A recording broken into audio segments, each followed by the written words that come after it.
Please join me in giving a warm welcome to Father Sebastian.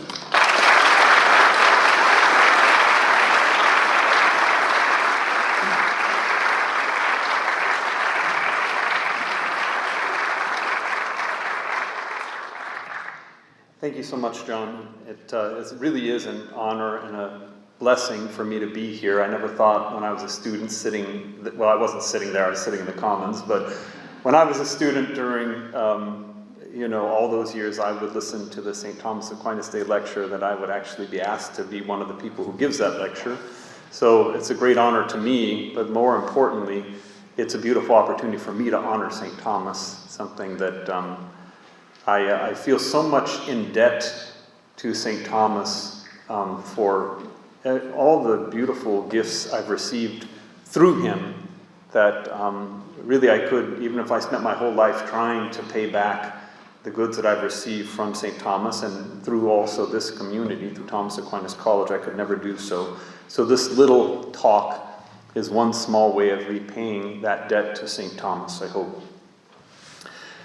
During sophomore year, while reading The City of God, I was struck for the first time by the fact that the scriptures really do have one author. From Genesis to Revelation, as St. Augustine showed, every book of the Bible made the opposition between the city of man and the city of God a central theme.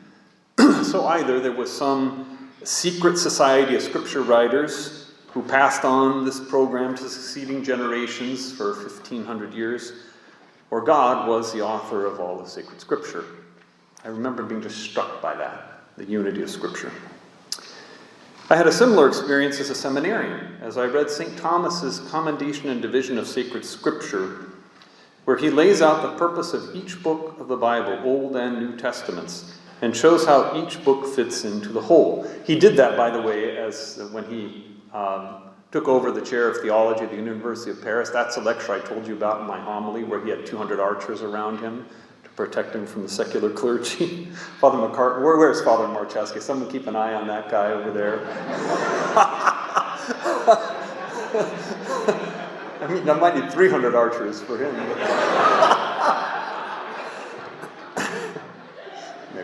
Sorry. No, we're much more peaceful now. The secular and the religious are much more peaceful.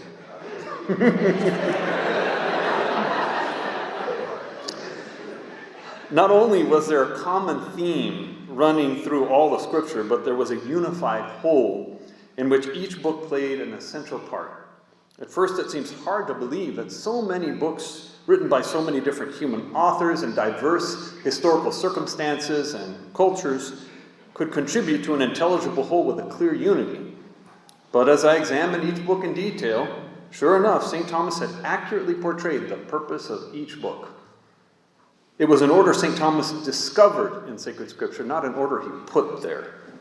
So just to give an example, here's what he says about the New Testament. He says the whole New Testament is about the grace of Jesus Christ. The Gospels are about the origin of that grace. The epistles of Paul are about the power of that grace. And the remaining books of the Bible are about the exercise of that grace. He looks at the Gospel, he says, the three synoptic Gospels are primarily about the grace of Christ through his humanity. The Gospel of John primarily about the grace of Christ from his divinity. And then he subdivides the three synoptic Gospels, the Gospel of Mark primarily being about Christ as prophet, Luke, Christ as priest, Matthew, Christ as king. It's remarkable, and read it. And then you look at the epistles of Paul, he divides those up, the power of the grace of Christ in the head, Hebrews, and the body, Romans, etc., etc. And then you have the exercise of the grace of Christ found in the remaining books of the Old Testament, the exercise of the grace of Christ in the beginning of the church, Acts of the Apostles, in the progress of the church, the 7 Catholic epistles, and the end of the church, the book of Revelation. And then looking at the 7 Catholic epistles, he says, it's the exercise of the grace of Christ, exercising through faith, James, through hope, the epistles of Peter, through love, the epistles of John. It's perfect. Everything works. Just read it. It's an amazing experience to see, wow, the Bible has an intelligible unity like that. And I learned that from St. Thomas. Tonight, I hope to give you something of the same experience regarding the ordering and unifying effect that Christian revelation has on philosophy. In other words, I hope to show inductively by way of several examples, and please be patient with me, there are several examples, how Christian revelation makes what can be known by reason alone even more reasonable. And insofar as truth harmonizes with truth, I hope in this way to manifest the truth of the Christian religion. So first, a little side detour about the motives of credibility. Some things can be known by reason, but not by faith, such as the fact that there are only 5 regular solids. Some things can be known by faith and by reason, such as the existence of God, the immortality of the human soul, and the fact that murder is wrong. And finally, some things can be known by faith alone and not by reason. For example, the Trinity, the Incarnation, the real presence of our Lord in the Eucharist. And although the truths in this last category are not demonstrable, nevertheless, there may be certain signs or probable arguments that can be given to incline the will to accept these truths. These signs and probable arguments are often called the motives of credibility. For example, the fulfillment of a prophecy or a host miraculously changing into flesh have been motives which have helped believers to give assent to certain teachings of Christian revelation. But there is another kind of motive of credibility which I intend to investigate this afternoon, and it is implied by the words of Blessed Pius IX in his encyclical Qui Pluribus.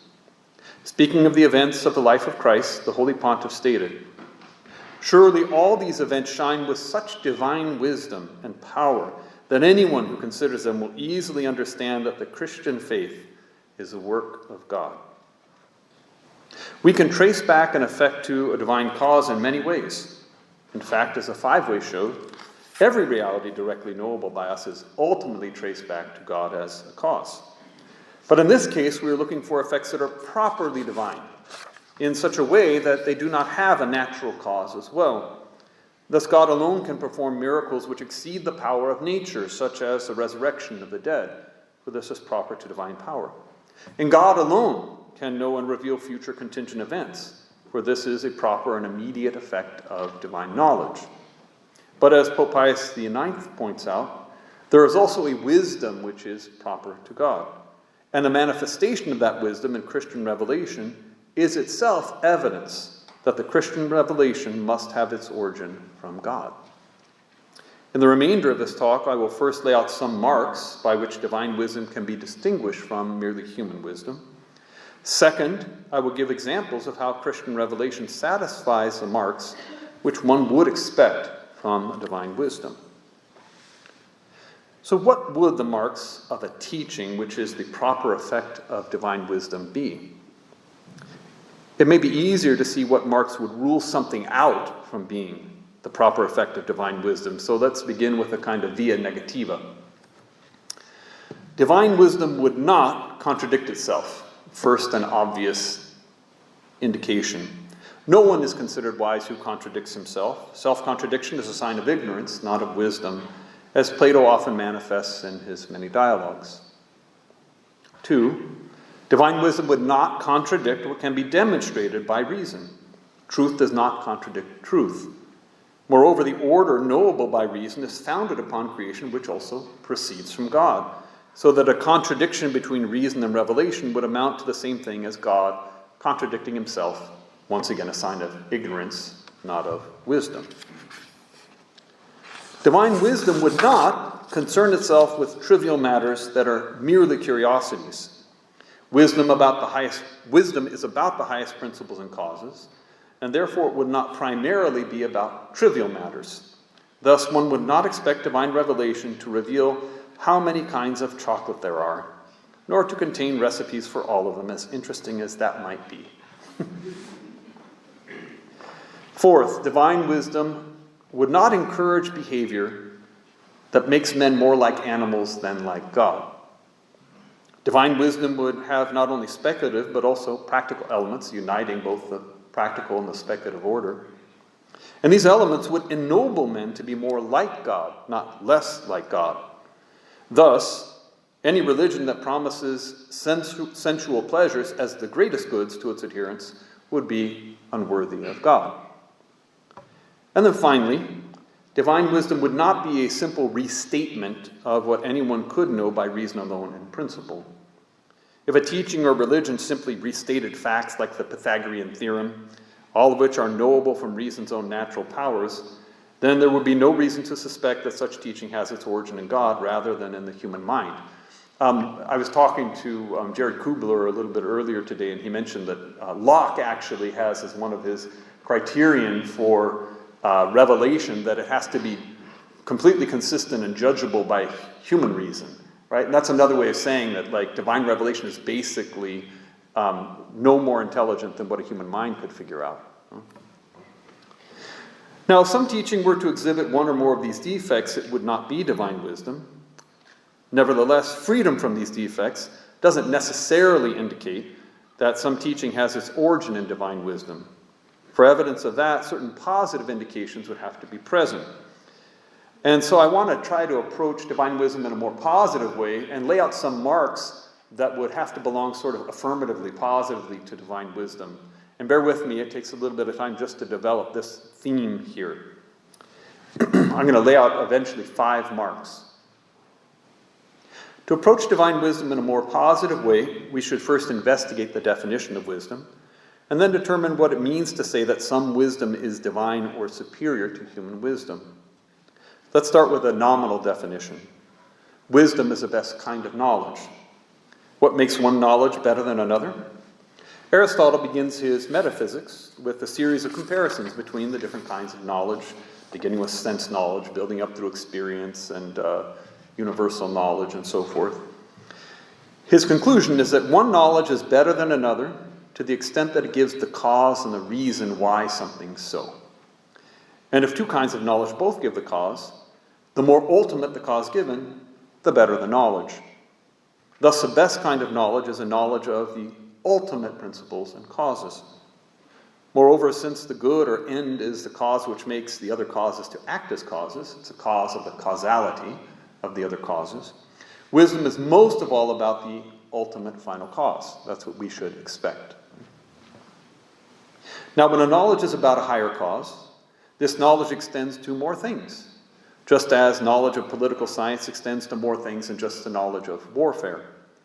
As a result, we ought to expect that divine wisdom would extend to more things than human wisdom, and consider those things under a more universal formality. That's going to be kind of a problem because, for example, human wisdom considers as its subject, metaphysics, being as being. What could possibly be more universal than being as being, right? That seems like everything, right? So I'll have to say something about that when I get there. In addition, a knowledge of prior causes will be able to unify what is divided in lower science. For example, intellectual knowledge unites what's divided in sense knowledge.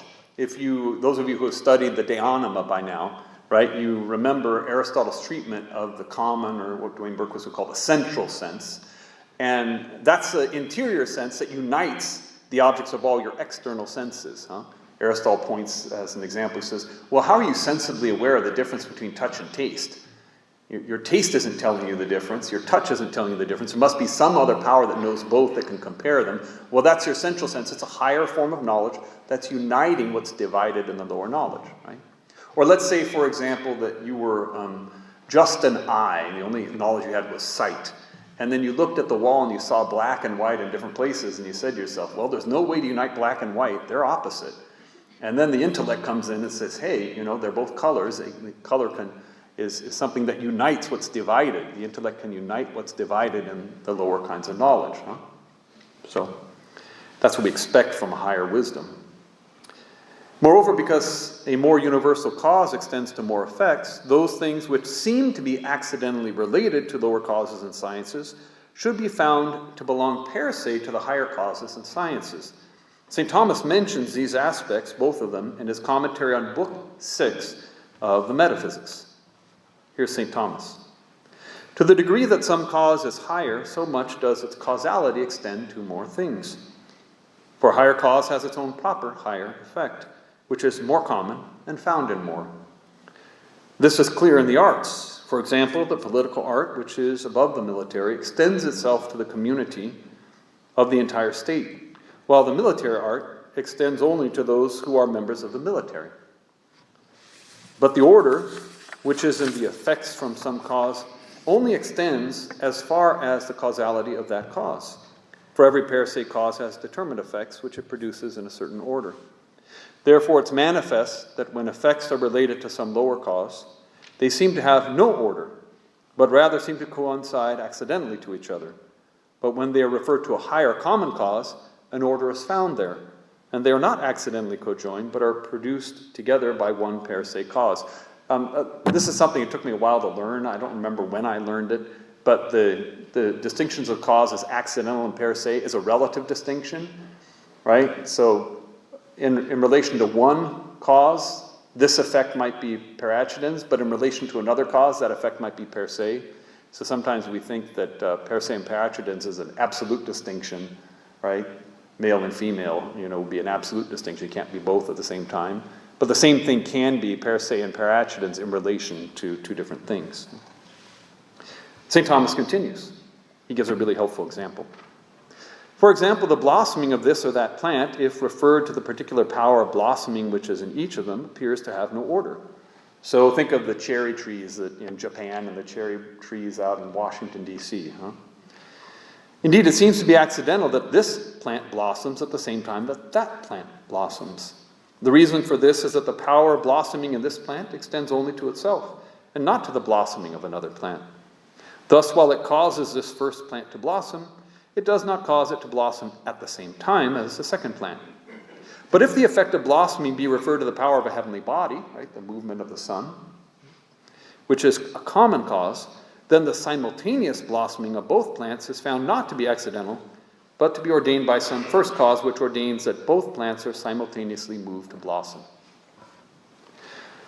Therefore, we should expect that a divine wisdom should extend itself to a more universal scope of being, as well as explain why effects which, according to human wisdom, seem to be unrelated or accidentally connected, should be in fact per se united.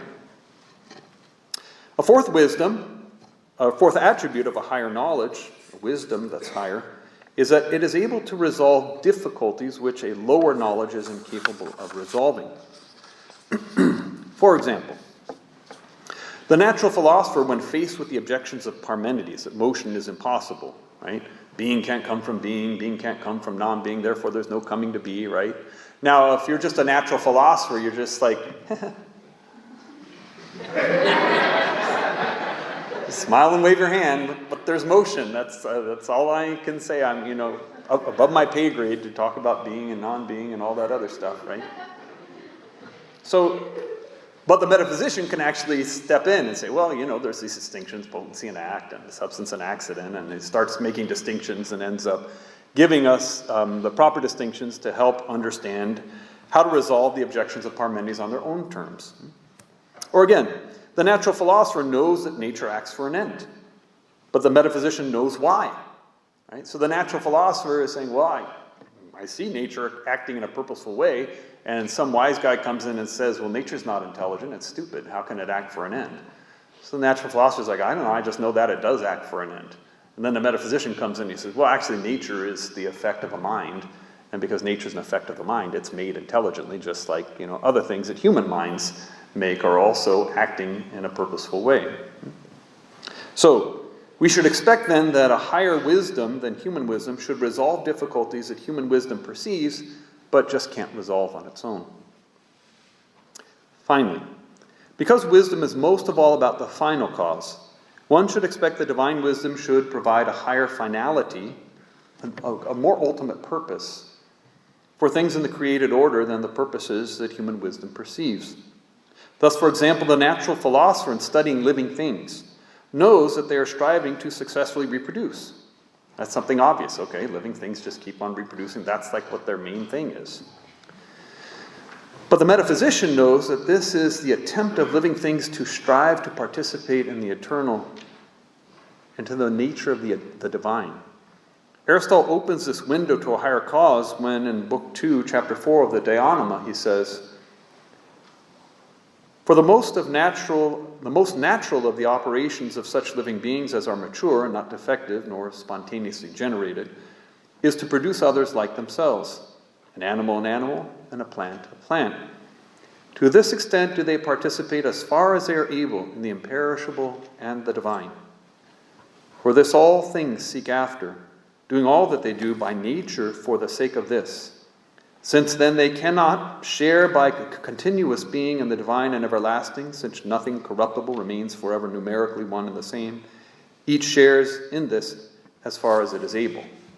That's Aristotle opening a window to a higher purpose, causality, why do living things strive to reproduce the same in species. And so also we should expect that divine wisdom will shed light upon the higher goods, the ultimate finalities to which created things are ordained. So, with these attributes of wisdom in mind, we can formulate 5 positive characteristics which would characterize divine wisdom as opposed to a merely human wisdom. So first, divine wisdom would propose prior principles and causes beyond what reason can see and about which reason wonders. 2, divine wisdom would propose a more universal perspective on being than reason can do. 3, divine wisdom should be able to resolve difficulties that philosophy sees, but for which it has no resolution. And yet such resolutions would often be made in surprising and unexpected ways. 4, divine wisdom should be able to unite diverse realities which philosophy fails to unite. And finally, divine wisdom should propose further finalities, that is, greater goods, for the things which reason knows in creation. With these characteristics in hand, we can now proceed to the second part of the lecture, to inductively verify whether the teachings of Christ satisfy these conditions. And if so, we will have reason to believe that the wisdom of Christ's teaching is a certain sign, a morally certain sign, of the truth of the Christian religion. So the first characteristic was, it should propose prior principles and causes beyond what reason can see and about which reason wonders. And this is exactly what we find in Christian revelation. Not only is the governing role of the angels prominent in Christian revelation, right? These prior causes, these angelic beings that are actually involved in governing the universe, which a philosopher really has no access to, but also the interior intentions of God, his reasons, his ultimate reasons for why things are the way they are considered and made known. And even more remarkably, the natural interior life of God is made known through the revelation of the Trinitarian processions and the persons. We even learn that procession of creatures from God is modeled upon the interior processions of the divine persons. So we see that there are these prior principles and causes at work in theology that are explaining something that reason wonders about but is unable to access. We'll return to this modeling of the procession of creatures from God upon the Trinitarian processions when considering the further finality of things which the Christian religion proposes for creation. The second characteristic of divine wisdom is that it should propose a more universal perspective on being that reason can. In first philosophy, metaphysics, God is considered not as a proper subject of the science, but rather as the principle of the subject of the science. But in Christian revelation, God is actually the subject of the science.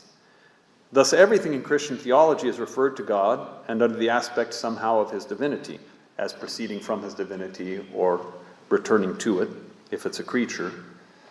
And this constitutes a more universal perspective. Now, I told you there's a problem here. How could you have something more universal than being as being? Well, think about it. When Aristotle talks about being as being in the metaphysics, what kind of being is he talking about there? He's talking about the being which is an effect, right? The way he reasons in the metaphysics is like this.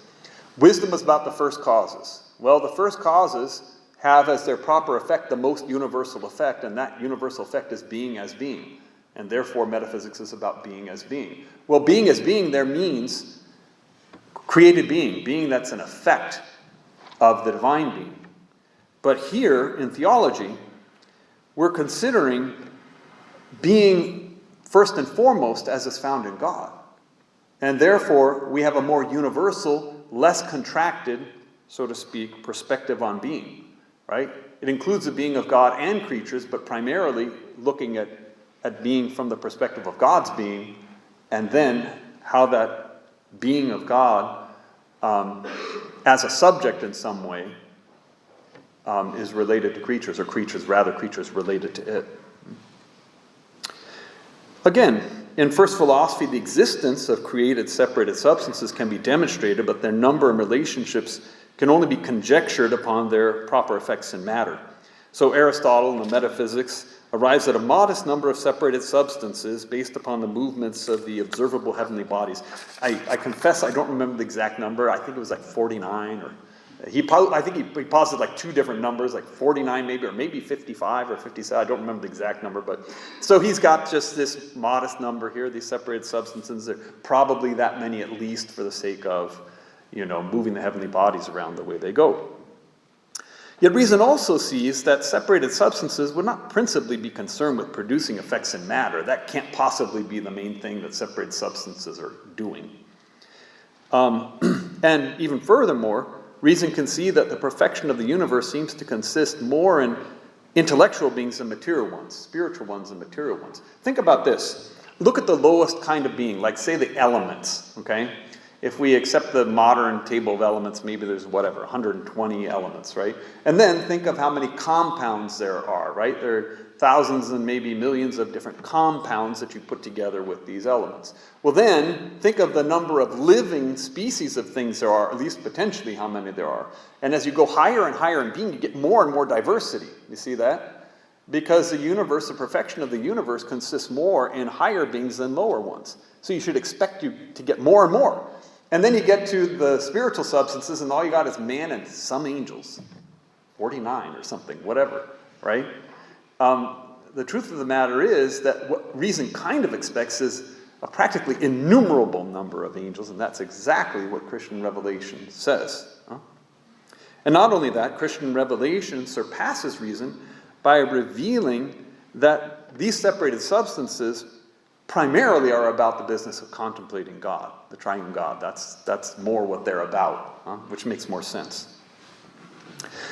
A third characteristic of wisdom was that it should resolve difficulties that philosophy sees, but for which it has no resolution. And here we find abundant examples of often surprising resolutions to difficulties that philosophy sees but cannot solve. I'll give you several examples of this. First, in the part of natural philosophy dedicated to the soul, reason discovers that the human soul is able to exist apart from the body, in De Anima, Book 3. Yet reason also sees that for a form to exist apart from its proper matter is to exist in a violent or non-natural state. Reason also sees there's no natural cause capable of reuniting a human soul to its own body. Therefore, a problem arises for philosophy. A natural being will exist in a state contrary to nature forever. Strange. Maybe not impossible, but definitely a problem. Plato, in fact, just seemed to say, well, if the natural state of the human soul just is to be apart from the body, that's Plato's resolution to the problem. But Aristotle shows, no, that the union of body and soul is a natural union. Christian revelation, of course, resolves this problem through the doctrine of the resurrection of the body. St. Augustine makes note of this in his treatment of the city of God. A related difficulty arises regarding the knowledge of the human soul after death. Reason sees that the human soul will exist forever apart from the body, yet will have no natural means of exercising its knowledge apart from the body. So normally the only way we exercise knowledge is by turning to phantasms. Well, we won't have a body, no phantasms. What do we do? It seems that the human soul would basically be much like someone asleep forever. Once again, it seems the human soul somehow exists in vain. Every substance is for the sake of its operations, and the human soul seems to be able to do no operations after its separation from the body, having habitual knowledge, but no natural way to exercise it. Christian revelation solves this problem by positing that higher substances will provide the means by which a human soul can exercise its knowledge even while existing apart from the body. In ethics, reason sees that man has a natural desire to be perfectly happy. Perfect happiness for an intellectual being requires that the essence of the first cause be known. St. Thomas argues, there is in man a natural desire for knowing the cause once someone becomes aware of an effect. And from this admiration arises in men. If therefore the intellect of a rational creature were not able to attain to the first cause of things, a natural desire would remain unfulfilled. And no one is happy with unfulfilled natural desires. Moreover, perfect happiness also requires that this condition lasts forever, since a man has a desire for everlasting life. As I like to say, happiness with a time limit is not happiness. Everyone knows that. But reason also sees that this happiness is not possible to man by means of his own natural principles, both because from the principles of his nature he can only know God imperfectly in this life, and because this life is short, and it's not certain what kind of knowledge man can have after the soul is separated from the body. Christian revelation resolves this problem through the doctrine of the beatific vision, namely that God gives to men, through the lumen gloriae, the light of glory, the power of seeing his divine essence. Again, in ethics, reason sees that the passions ought to be naturally subject to reason due to the unity of the human person and the powers of human nature. But experience shows that the passions often fight against reason to the great detriment of human nature, and that even when trained after a lifetime of effort, the passions still remain disinclined to obey. The Christian religion gives a reason for this disordered condition through the doctrine of original sin, namely that as a punishment for disobeying God, our first parents and us, their descendants, lost the original justice by which the passions were made obedient to reason. In first philosophy, it seems that it is impossible for separated substances to be evil. As Aristotle argues in Metaphysics, Book 9, since the more actual being is, the less defectible from goodness it is, quote, in those things which exist from the very beginning and are eternal, there is neither evil nor any wrong nor corruption. Yet human experience over the centuries shows that there are malicious spirits of exceeding evil. Throughout pagan antiquity, this is obvious. In the time of the coming of Christ, you see the different demons doing things that no natural being could do, but they were exceedingly evil and malicious. Every exorcist knows about this. Christian revelation resolves this difficulty by revealing that the angels underwent a test concerning the divinity, which they were incapable of judging. In other words, while the eternal substances in relation to their own natural knowledge were indefectible, in relation to a knowledge higher than them, they had a certain potency, and therefore there was a defectibility in relation to that higher truth. And so, being incapable of judging that, there was a possibility of choosing evil. Again, here's another really interesting problem that philosophy sees but can't solve. It is apparent that there is in love a tendency toward union between lover and beloved. We see this, first of all, in irrational things, unsensing, unknowing things, that rocks like to fall and be together, heavy things like to be together. And then at the sensible level, we see this is accomplished by physical contact, right? And animals come together to produce offspring. At the rational level, this union is brought about by friendship. And at the rational level, there's a mutual indwelling in some way, a communion of life. So as you get higher and higher, you get a greater and greater unity. The greater the love is, the greater the unity that follows it. But there seems to be an inherent problem with love. The higher and more intense the love, the more it tends towards perfect union. But if that union were to be perfect, you'd end up having not two different persons. And then the love itself would be destroyed. Very strange. It's as if love is desiring its own destruction. Right? But Christian revelation resolves this problem. In the mystery of the Trinity, it shows that there can be substantial union while there remains a real distinction of persons, so that love achieves its highest desire in the persons of the Trinity. Really beautiful. Huh? And finally, in first philosophy, reason sees that the higher a good is, the more communicable it is to others. For the good as such is diffusive of itself. This means that the greater goods are common goods, and thus the greatest of all goods should be most of all a common good. But since the greatest good is perfectly simple and one, it seems that it cannot diffuse itself to others, except according to a very imperfect participation. Hence it seems from first philosophy that the greatest good is per se a common good, yet because of its eminent diffusibility, which nevertheless, per accidens, just happens that it's only possessed by one. So you've got the greatest common good, but only possessed by the one God, right? But it seems to be less perfect to be a common good only in ability and not in act. So a problem that philosophy sees, but it can't resolve. Christian revelation solved this difficulty because it reveals that the good of the divine nature, which is identical to its own happiness, is actually communicated among three persons. It is diffused. It is a common good. And not only that, it's communicated to rational creatures under its own proper formality as a divine essence and happiness in the beatific vision. And then finally, even the divine nature is fully communicated to a creature by way of the hypostatic union.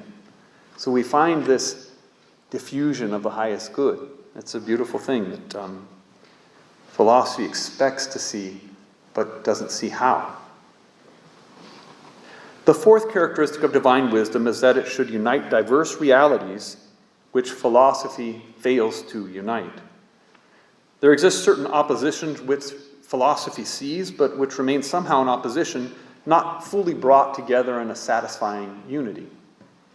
Christian revelation unites these oppositions in a more satisfactory way. So here's a really interesting example. In ethics, reason sees that in order for man to be perfectly happy, he needs to be perfectly virtuous.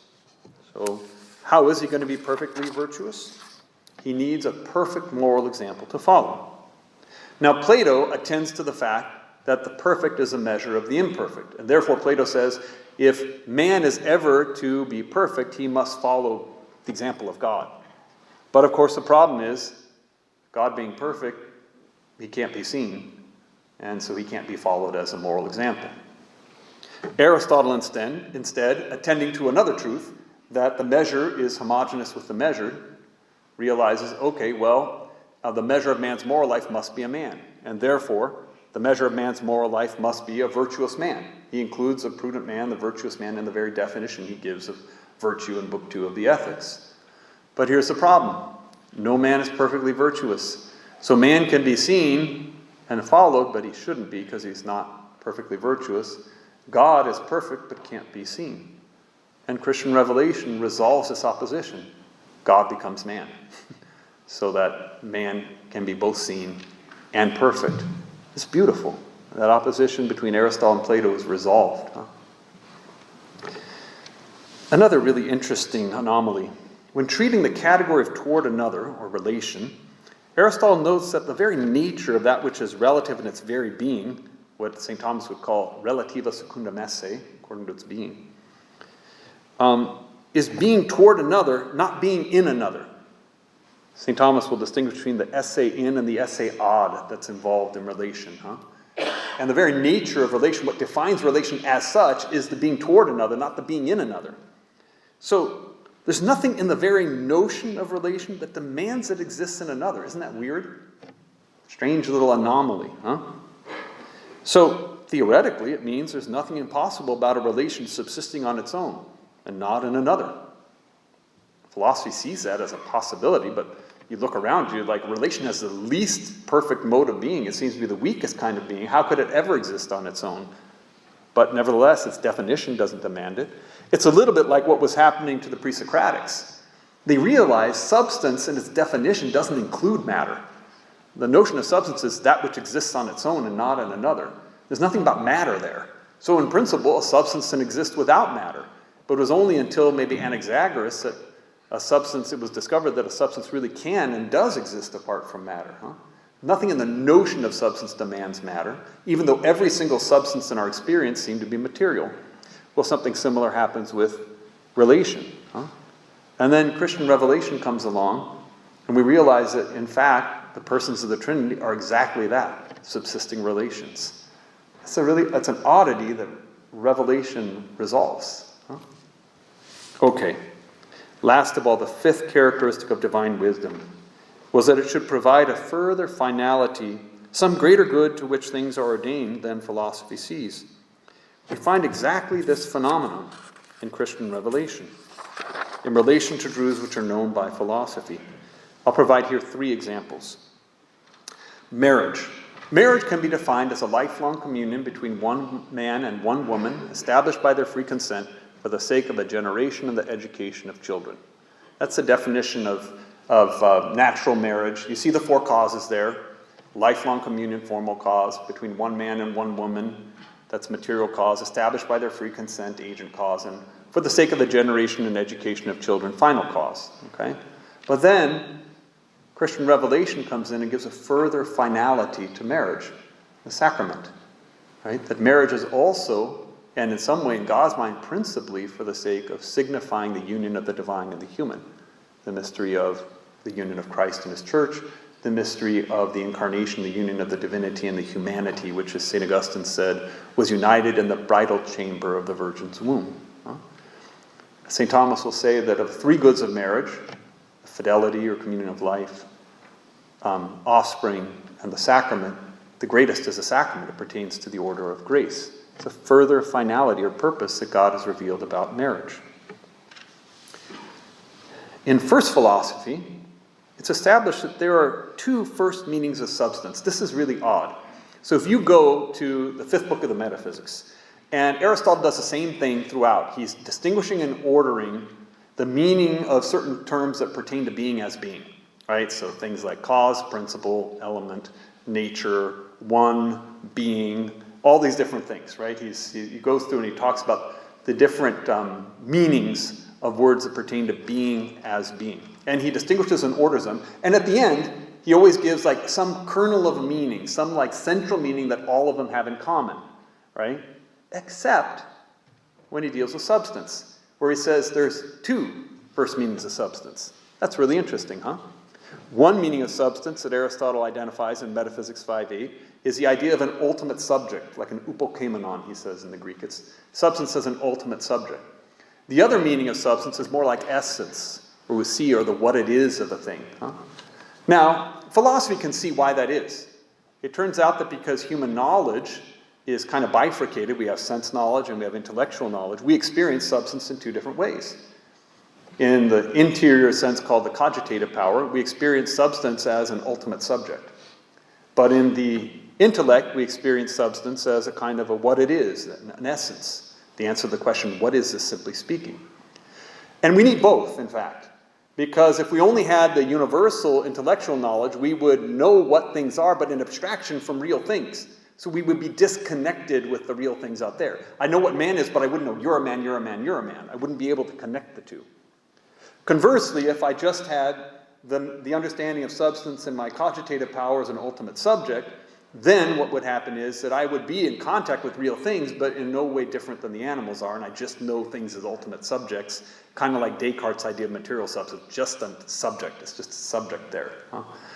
And so we need both of them together in order to have a notion of the universal concepts of what things are connected with the real existence of those things in our sense experience. And in that way, our human knowledge becomes a little bit more like angelic knowledge.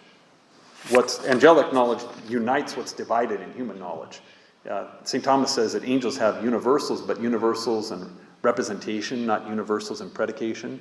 So, for example, when an angel knows a universal like man, in that single concept of man, the angel knows every individual existing man. Isn't that amazing?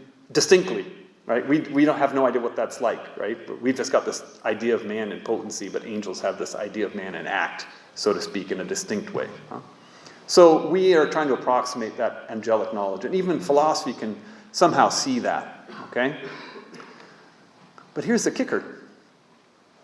It turns out there's a further finality for that twofold meaning of substance, and it comes out in sacred theology. Think about the principal mysteries of our faith, the Trinity and the Incarnation. Both of those mysteries of the faith involve real problems in the early church because of the fact that they both seem to be saying that three substances were one substance or two substances were one substance. And you had to distinguish meanings of substance here. So, you talk about, the Father and the Son, homoousios, like they're the same substance, we say in the Creed, right? Well, how can they be the same substance if they're different persons? Doesn't it mean to be a person is a kind of substance, right? Well, this distinction of the two meanings of substance are exactly what resolves that problem. There are three ultimate subjects in the Trinity, but one essence, one what it is, one divinity. Huh? And conversely, in the Incarnation, there's one ultimate subject, but two essences to what it is. the humanity and the divinity of Christ. So what we find is that that particular oddity about human knowledge, our knowledge of substance, is exactly the distinction that helps us to assent to the truths, the principal truths of our faith, Christian revelation, without having to embrace a contradiction. That's really beautiful. Huh? Okay, one last example. In first philosophy, reason sees that the ultimate wisdom is achieved by understanding all things in light of the first and most universal cause, the ultimate final cause. So, what is this ultimate final cause in the universe? Well, as we get to the end of the metaphysics, we find Aristotle talking about it. And there, he starts talking about God's own happiness, which he describes by way of an intellectual activity. He says that God is thought, self-subsisting thought, thinking itself. Right? So happiness for God is this activity of thinking himself. I won't even say thinking about himself, because that would be almost too, to introduce more of a division that Aristotle would. Huh? So you've got this idea of God's happiness. And then, when talking about God's happiness, Aristotle expressly states that this is the limit of reason's search when he wonders what this happiness is like in Metaphysics 12:7. He says, "If then God is always in that good state in which we sometimes are, this compels our wonder. And if he's in a better state, this compels it yet more. And God is in a better state." Right? Now, Aristotle is not someone to throw words around loosely. When he uses the word wonder, he knows what that means. He means that there's this great cause of something and you don't know what it is. So Aristotle's basically saying, this is the limit. When I get to the ultimate final cause in the universe, I'm talking about God's happiness. Happiness for us is a final cause in the real sense. For God, it's only a final cause in ratio. But nevertheless, Aristotle sees the ultimate thing that explains everything else in the universe is somehow God's happiness. But that's where he ends. He can't go any farther. And that's where he says very specifically twice, this is wonderful. It's wonderful. Now, St. Thomas himself seems to confirm this inside of Aristotle when he treats the attributes that belong to the divine nature, the divine essence, in the beginning questions of the Summa. He ends up at question 26 with, not surprisingly, the divine beatitude. It's the very last thing St. Thomas treats about what you can know about God from the investigation of reason without having revelation. And there, what does he say about the divine beatitude? He says it's found in an act of his intellect, like Aristotle's thought, thinking itself. And God is thinking about the very best thing all the time, that is himself in some way, right?